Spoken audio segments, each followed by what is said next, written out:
So after that, the next day, we got a letter in the post saying, Kpyyoung's excluded for another week. This went on and on. Then it didn't come again. It was on like on Wednesday. I went back into school. I went for 2 lessons, 2 hours. The teacher saw me and they're like, Kpyyoung, what are you doing here? You're supposed to be excluded. You need to leave. And I was just like, but I'm not excluded anymore. And then more letters came. She's like, you're still excluded. I was like, fine. So they made me sit down in this thing, wait for hours.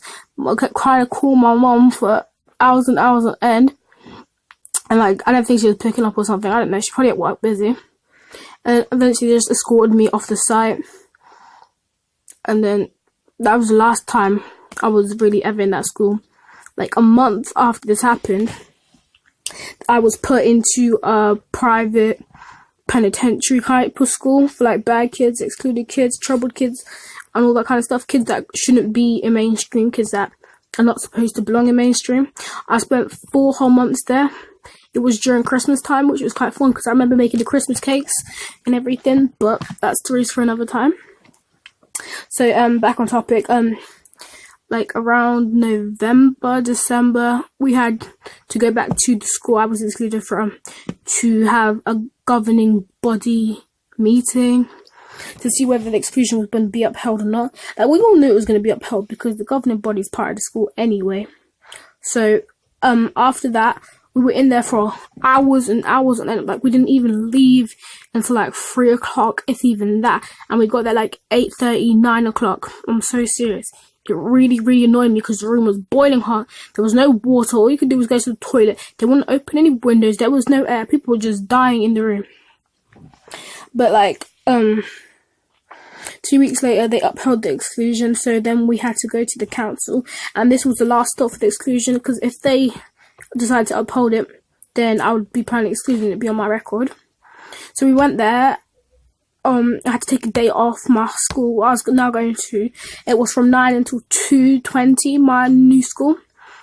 So I had to miss the whole day. So we got there at 9 o'clock and the meeting did not end until 3 o'clock in the afternoon. But it was interesting because, let me tell you some information about them. At the beginning, there was like 3 people, 1 person on my side, 1 person on the school side, and 1 person on my side as well as the school side. Now that person on the school, was my side as well as the school side, was mainly shifting towards the school side.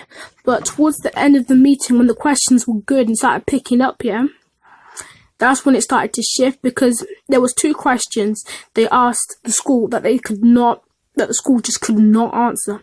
Firstly, they asked, what was the verbal abuse, that Kpyyoung presented when all of this was going on? They could not answer. They were like, oh, she was shouting, there was loud behaviour, like her actions were very threatening, and then they were like, is that verbal abuse? Like, so he started sipping his water, couldn't even look straight, couldn't think straight, wasn't looking at us or anything.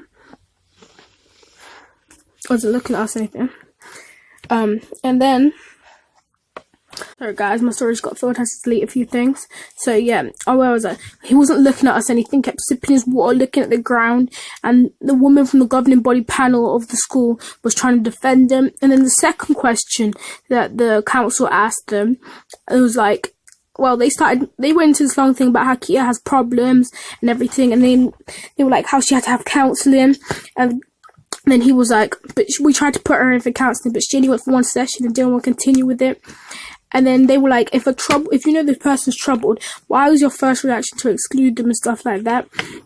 But it wasn't even that. And then I stepped in, I was like, okay, I don't know why you're saying that you put me in for counselling when I put myself in for counselling when you clearly put me in for it. Not only that, but you're saying I had 1 session when that just wasn't true.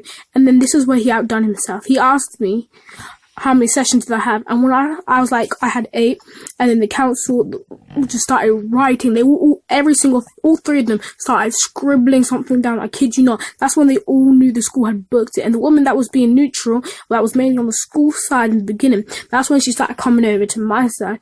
And she was like, I see. Okay, I see. So like at 3 o'clock, we got dismissed. We got to leave.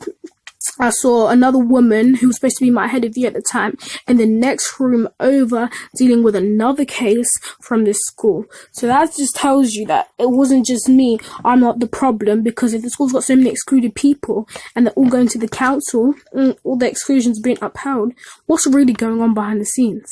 But we're not going to dig deep into that into this video.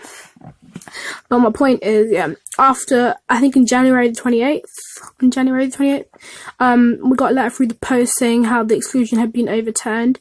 And by this point, I was starting my new school, so it was a 6-week trial, because my old school had put me in there because I was too good to be in that school, which is quite sad because I actually liked that school. As strange as that might sound. So 6-week trial. After, instead of having 6 weeks, we had 7. On the 7th week, my key worker from the previous school that I got put into after I got kicked out, my mum and 2 people that ran the new school that I was going to, all was like, we really want Kia to stay here. This is a really good school. She fit in like no problems at all. My mum wanted me to stay because my mum was 50-50, because key worker, my mum, they, and as well as the people from that school, all like, we really want Kia to stay here. She's fat in so well. There's been no problems. I think she'd do really well in this school, and it's a new fresh start. It's a different environment and everything from my old school. However, my mum was 50-50 because she wanted me to go to the outstanding world-class school, but I also had life in my previous school. I had friends and people knew me, and it would be easier for me to slide back in. But ultimately, it was my choice, so then I just decided to stay at this new school because I was going through things. I was going through a depression at that time, and I knew if I go back there, bad things was going to happen because I was already spiraling down a route of self-destruction. So ultimately, I decided to stay in there, which was a very good choice because I've now, just last week Friday, graduated from the school. I have to say it quietly because my mom doesn't know yet and I don't want her to know yet. So, yeah. I'm going to put a part 3, possibly, to see how it's being changed. I'm going to put part 3 because there's some updates that can be made. Thank you. Don't forget to like and subscribe. Thanks you guys for watching.